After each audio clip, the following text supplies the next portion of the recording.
എല്ലാവർക്കും നമസ്കാരം. ഇന്ന് ഞാനിവിടെ തയ്യാറാക്കാൻ പോകുന്നത് പെസഹ അപ്പവും പാലുമാണ്.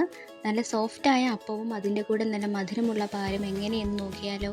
അതിനായി വീഡിയോ മുഴുവനായി കാണുക.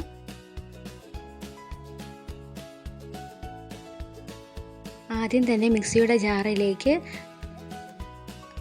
പച്ചരി നന്നായി ഒന്ന് അരച്ചെടുക്കാം. 1.25 കപ്പ് അരിയാണ് എടുത്തിരിക്കുന്നത്. പച്ചരി നല്ല വൃത്തിയായി കഴുകിയ ശേഷം വെള്ളത്തിൽ 5 മണിക്കൂർ ഇട്ട് കുതിർത്തിയെടുത്ത പച്ചരിയാണ്.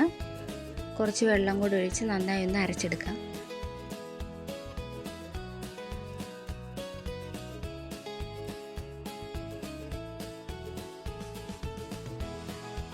അതിനുശേഷം അരി അരച്ച് ആ ജാറിൽ തന്നെ 1 കപ്പ് തേങ്ങ ഇടാം.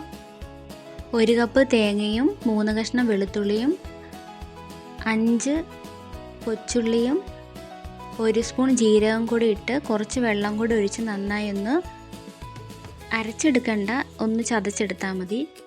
നന്നായി ഒന്ന് അരഞ്ഞു പോകല്ലേ.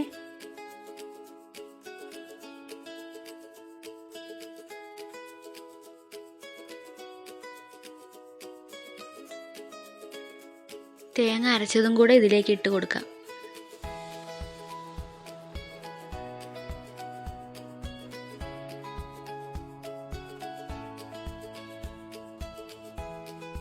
അതിൻ്റെ ശേഷം ഉഴുന്ന് നമുക്ക് നന്നായി വൃത്തിയായിട്ടൊന്ന് കഴുകിയതിന് ശേഷം അതിൻ്റെ വെള്ളമൊക്കെ പോയതിന് ശേഷം ഒരു ചട്ടിയിലേക്കിട്ട് നന്നായി ഒന്ന് വറുത്തെടുക്കാം.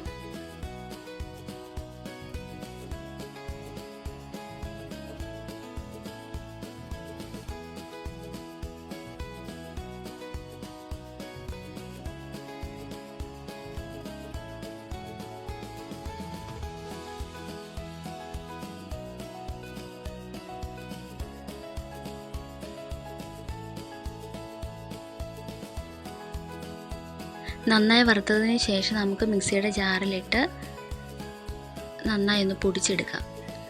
വലിയ ചൂടോടെ തന്നെ പൊടിക്കേണ്ട, ഒന്ന് ചൂട് കുറഞ്ഞിട്ട് പൊടിച്ചാൽ മതി. ഉഴുന്ന് പൊടിച്ചതും കൂടി ഇട്ട് നന്നായി ഒന്ന് മിക്സ് ചെയ്തെടുക്കാം. മിക്സിയുടെ ജാറിൽ ബാക്കി വന്ന അരപ്പിലേക്ക് കുറച്ചും കൂടെ വെള്ളം ഒഴിച്ച് ഇതിലേക്ക് ഒഴിച്ച് കൊടുക്കാം. എന്നിട്ട് നന്നായി ഒന്ന് കൈകൊണ്ട് നമുക്ക് മിക്സ് ചെയ്ത് കൊടുക്കാം.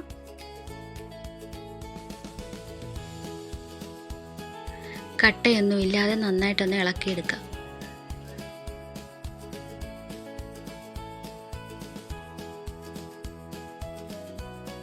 അപ്പത്തിനുള്ള മാവ് റെഡിയായി. അതിനുശേഷം നമുക്കൊരു പാത്രം എടുത്ത് അതിലേക്ക് കുറച്ച് എണ്ണ തടവിട്ടുണ്ട്. എന്നിട്ട് ആ മാവ് ഇതിലേക്കൊന്ന് ഒഴിച്ചു കൊടുക്കാം.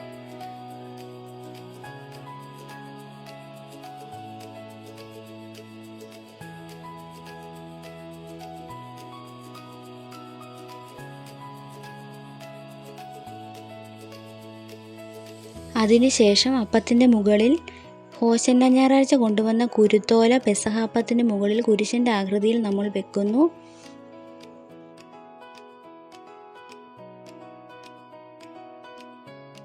അപ്പച്ചെമ്പിലേക്ക് ഇത് ഇറക്കി വെക്കാം. വെള്ളം നന്നായി തിളച്ചതിന് ശേഷം അപ്പച്ചെമ്പിലേക്ക് ഇത് വെക്കാം. നന്നായി ആവി കയറ്റിയെടുക്കാം.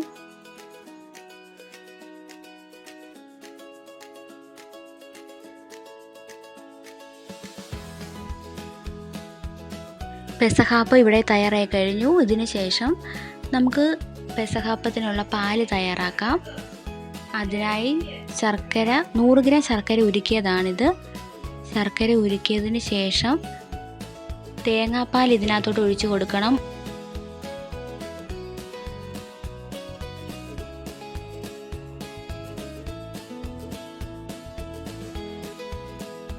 ഇതിലേക്ക് നമുക്ക് 2ാം പാൽ ഒഴിച്ചു കൊടുക്കാം. 2ാം പാൽ ഇതിലേക്ക് ഒഴിച്ച് നന്നായി ഒന്ന് തിളപ്പിച്ചെടുക്കാം. 2ാം പാലും ശർക്കരയും കൂടെ നന്നായിട്ടൊന്ന് തിളപ്പിച്ചെടുക്കണം.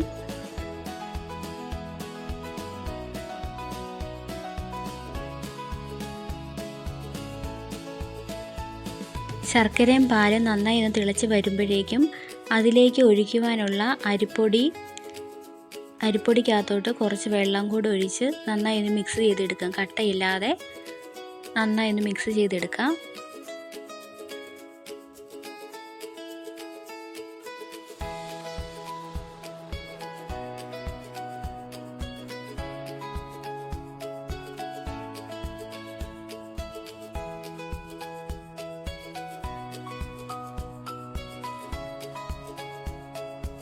പാലിലേക്ക് ചേർക്കുവാനുള്ള ജീരകവും ചുക്കും ഏലക്കയും കൂടി നന്നായി ഒന്ന് പൊടിച്ചെടുക്കാം. എന്നിട്ട് അതും കൂടെ അതിലേക്ക് ചേർക്കണം.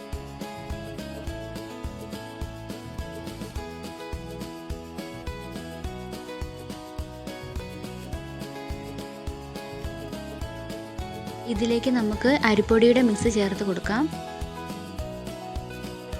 അരിപ്പൊടിയുടെ മിക്സ് ഇതിലേക്ക് ഇടുമ്പോഴത്തേക്കിനും അത് നല്ല കുറുകി വരും. അതിനാണ് നമ്മൾ ഈ അരിപ്പൊടിക്കകത്ത് വെള്ളം ചേർത്തിട്ട് നന്നായി മിക്സ് ചെയ്ത് ഇതിലേക്ക് ഇട്ട് കൊടുക്കുന്നത്. അതിനുശേഷം ചുക്കും ഏലക്കായും ജീരകവും കൂടെ പൊടിച്ചതും കൂടി ഇതിലേക്ക് ഇട്ട് കൊടുക്കാം.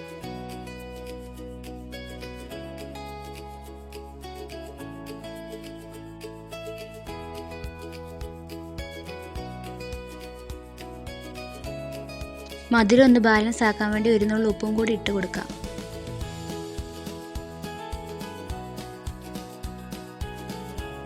ഒന്നാം പാലും കൂടി ഒഴിച്ച് കൊടുത്തിട്ട് ഫ്ലെയിം അങ്ങ് ഓഫാക്കാം. ഒന്നാം പാലും കൂടി ഒഴിച്ച് നന്നായിട്ടൊന്ന് മിക്സ് ചെയ്യണം. എന്നിട്ട് ഫ്ലെയിം ഓഫാക്കാം.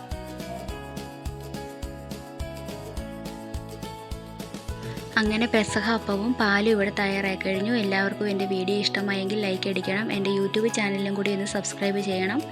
മറ്റൊരു വീഡിയോയുമായിട്ട് നാളെ കാണാം.